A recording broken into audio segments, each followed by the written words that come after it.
Hello, friends, and welcome to the Stitch Please podcast. I'm your host, Lisa Woolfork, a fourth-generation sewing enthusiast, and I am delighted to be with you today. This is a bonus episode of the Stitch Please podcast. We've been taking a bit of a hiatus from production just to allow new voices to come in, to allow for space and rest and all of those things. And so starting next week, we will return with our regularly scheduled episodes with a fantastic one. I don't want to say, so I will not say, but trust me, you will absolutely not want to miss next week's episode. I'm incredibly excited to start off our 2022 with next week's guest.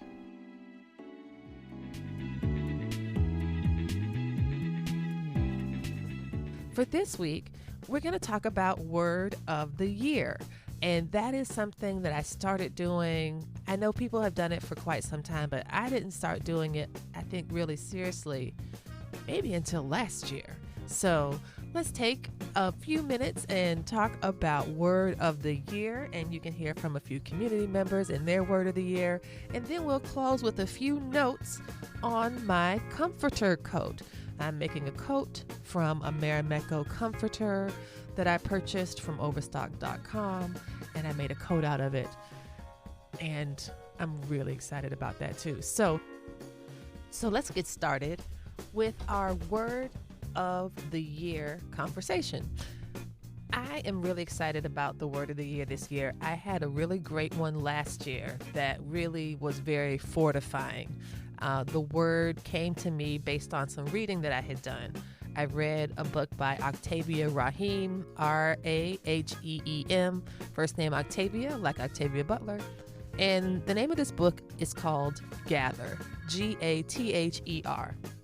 And I was so taken with this book. I felt like it was written just for me personally, as if she who had never met me wrote this book just exactly for me. And what the book is a series of meditations and guiding principles and questions and just a really beautiful study of one's interior life. It really allowed me to observe things. I think that's one of the things they talk about in meditation, which is to observe your thoughts without judgment. And so it was just a really beautiful book. It still is a really beautiful book. And I believe that she's expanded it to include either a sequel or a workbook or something like that goes along with it. And I'm really just very excited about the book itself. And I found it very helpful to me personally.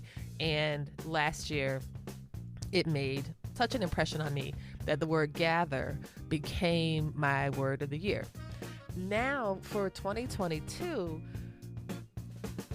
I've decided to go with a word that would also be a good reminder, something that can help center myself, help me just remember, help me to, I don't know, I'm not sure exactly. It's hard to put a finger on it exactly, but my word is abundance. Abundance, abundance, abundance. Abundance works well for me because it covers, or because it's such an abundant word, it covers a variety of concepts and practices in my life.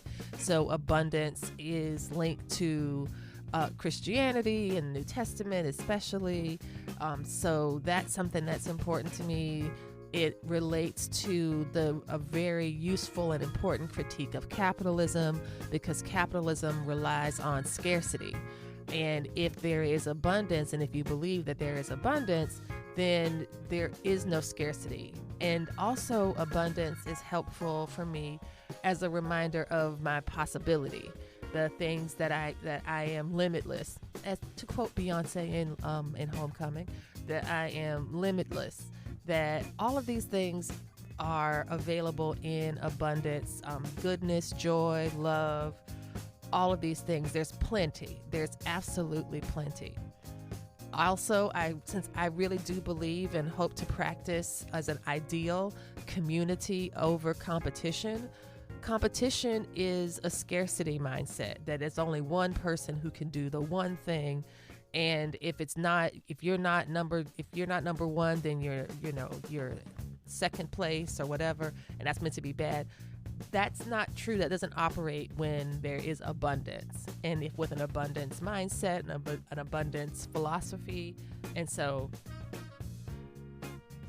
that's the reason why abundance is my word for 2022, because I definitely get in positions sometimes where I feel overwhelmed. I feel like, I just can't do this, or it's just too much, etc., etc.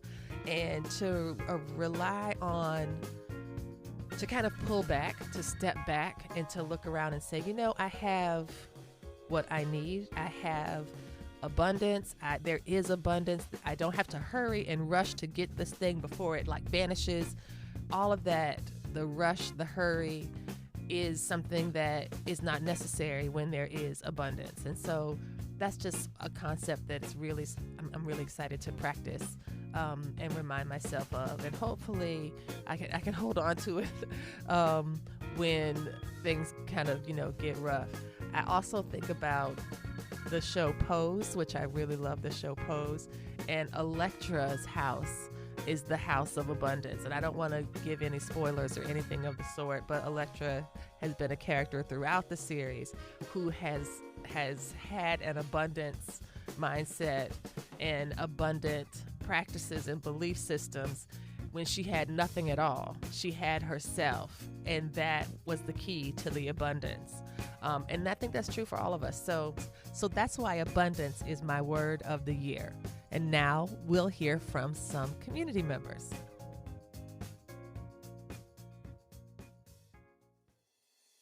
Hi, my name is Cyndi Coleman. I'm from the Midwest.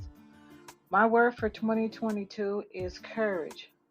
I officially start treatment for breast cancer next week, and yes, I am scared. But I'm having to dig deep in my soul and stand solid in a world of uncertainty. So I have to continue to be courageous, even though I'm afraid and I want to shrink back. I cannot, because I am worthy of treatment.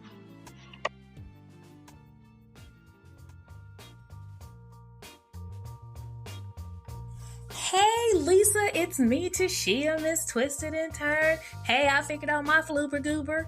And I think you asked at one point the word for the year, Kuji Chagalia. I am defining everything for myself, especially myself.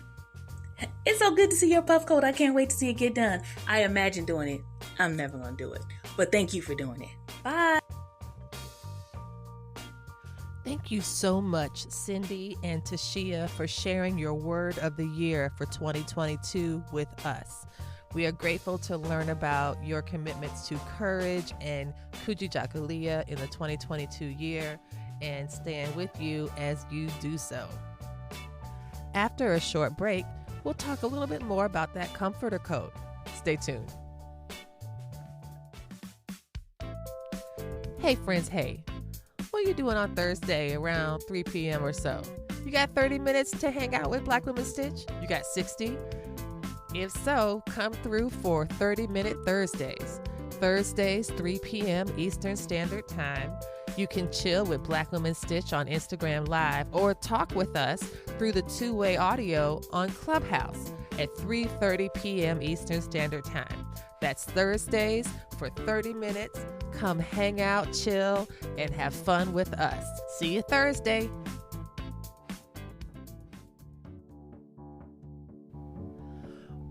We conclude today's episode with a conversation about the comforter coat. We had a couple questions about it, including this one from Sonja.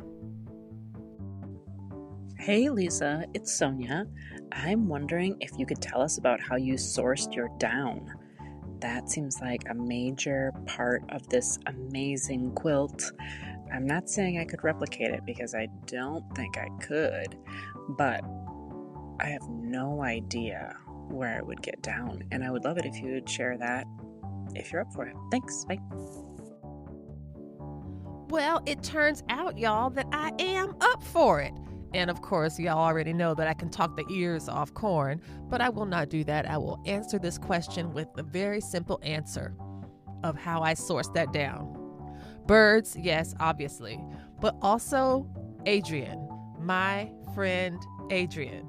She and I were talking, and I mentioned something about my comforter coat, and she said, oh, this would be really fun if you could add down to it. And I have a whole bunch of down if you're interested. And I was like, no thanks. I'm gonna make this really simple. I don't want to add anything extra. No, never mind. It's fine. And then I thought about it for maybe 10 more seconds, and I was like, ooh, that actually would be a good idea.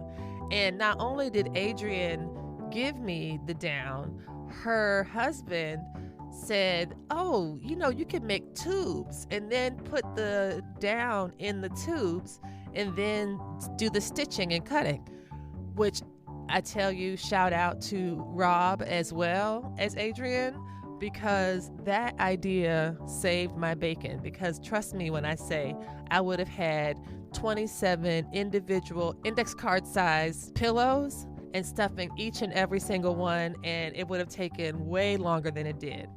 So that is where I got my down. More specifically, that down is an upcycled or recycled project. They had a huge settee type cushion that was really long, like a bench. And it was done in sturdy fabric and very comfortable, but also apparently when you would sit on it, it was so dense that it left like little butt imprints. And so they decided to take it apart. And because the down is something that it's a resource, right? You don't want to just throw it away. She's also an artist, and so she saved it. And that is how I came to get down.